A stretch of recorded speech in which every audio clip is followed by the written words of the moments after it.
Ụtụtụ ọma nụ, ụmụ ọdịnala Igbo. A sị nka chita ataba eke ketara anyị ihe ọma. Anyị na-akpọku ndị nna nna anyị ha ndị nyere anyị ọtara anyị ahịhịa n'ụbọchị taa ka anyị yọbara anyị arịrịọ. Mmụọ niile na-anara oke na eke, anyị bịa nara oke ha. Senti eke mma, bịa rịọwara anyị arịrịọ. Senti okeke, bịa rịọwara anyị arịrịọ. Aka m bụkwa onye nke gị, Ugochi tubelu Oraifite. Abụ m Nwa Adama, anyị na-akpụ alụ na Oraifite. Abụ ndị bịa na onye mgbasa ozi ọdịnala n'ala Igbo. Ihe nji wee bịa n'ụbọchị taa, dasị nkata ataba eke ketara anyị ihe ọma, ka ihe ọma mee. Anyị gbuo n'ihu, anyị bute mma, anyị ga-azụ ka ahịa, anyị amana ka ahịa ise. Ihe m bịara ikwu n'ụbọchị taata bụ gbasalụ ihe na-adị emebe na nlọ, sex in the dream. Sex in the dream. Ụfọdụ na-abụ ha fụwa nwee sex na nlọ, ha sị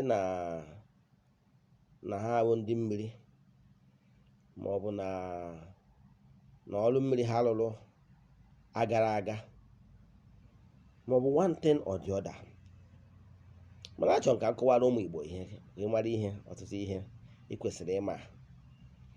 Ọ bụgoro in medical terms, enwelu some illness na-enwe similar symptom, mana nke bụ eziokwu na ọ bụrụ the same cause. Ịghọtara ya? Etu a ka ọ dị na ndị nke mmụọ. Ka mmaatụ, nke a na m ekwu na nna ala ka ịma ihe ọmụmaatụ, ka ọ ya bụ ilofu ihe m kwuru, leta ihe m mara n'atụ. Ọ bụrụ na ịbụ onye na-enwe mmekọ nwoke na nwaanyị na nlọ, o nwere ihe ndị dị responsible. M emetụ ụzọ 3 cardinal points aka. Nke mbụ, ị nwere ike ọ bụrụ na ịdị sex starve, that is, n'otego kwụsịrị inwe mmekọ nwoke na nwaanyị. Ya, the body chemistry na-achọzi ụzọ o si ewest the sperm. O nwere ike ime gị inwe dream na nlọ.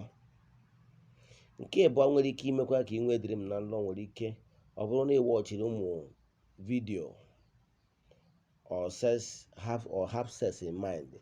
O nwere ike ịfụ a sex partner, a guy or a lady, ịfụ like I may admire a lot. Iburu ya n'obi na akpọọla, ị nwere ike inwe dream na nlọ. Ma ọ bụ na o nwere somebody nọkwanụ na I wish how could it be, or kere ka ọ ga-esi na imagine ihe abụghị on sex. O nwere so yet nwere ike attract in the dream. If your vibration for your side is not strong, then another one nwere ike imekwa, nwekwara ike ọ bụrụ onye nwere spiritual husband or spiritual wife. Mana ụmụ ihe ndị a bụrụ nke iyi anọkọta wee mee azum n'ọhịa, ma ọ bụ nọ nke akpatara ya.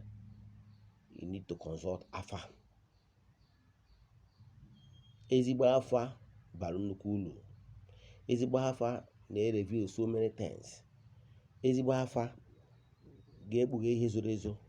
Ịmakwa na o nwere ike ọ bụrụ na ị dị agba afa, ị dị ka onye na-asọ isi. Nwanne na-agba afa. Ihe ị ga-eji ma afa agbatara ọfụma bụ na agbasa anya wa afa, ime ihe afa kwuru, ịpụta ihe, ide ude, na-agba afa. Eso ngwa na-agwa ụmụ dibịa ibe m ka ewetuo na ego eji agba afa, ka o wee ghara discourage ndị mmadụ ịda aka ụzọ ụtọ afa from time to time.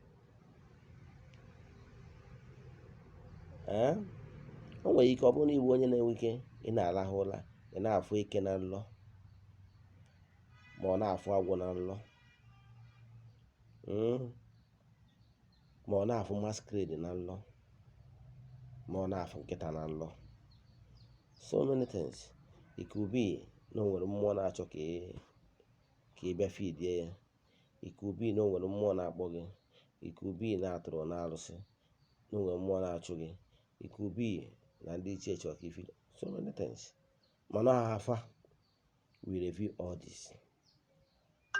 Out of ignorance, ndị mmadụ na-run into problem na ọ bụrụ na ha refuzuo ime ihe kwesịrị ime. Get this video, like ya, share ya among your friends. Subscribe to our YouTube channel ka ị na-enweta meseji anyị ụbọchị na nkụzi anyị na-enye n'ọdịnala. Aka m bụkwa onye nke gị, Ugochi tubelu Oraifite. Ugochi tubelu Oraifite. We use ya search na Facebook Ugochi tubelu Oraifite, ya nweta m. Daalụ. Enwekwa ajụjụ ị jụrụ, ị afụ WhatsApp nọmba were jụọ m ajụjụ ma aza gị. 08057837672 Ugochi tubelu Oraifite. Ya gazienụ n'ọfọ.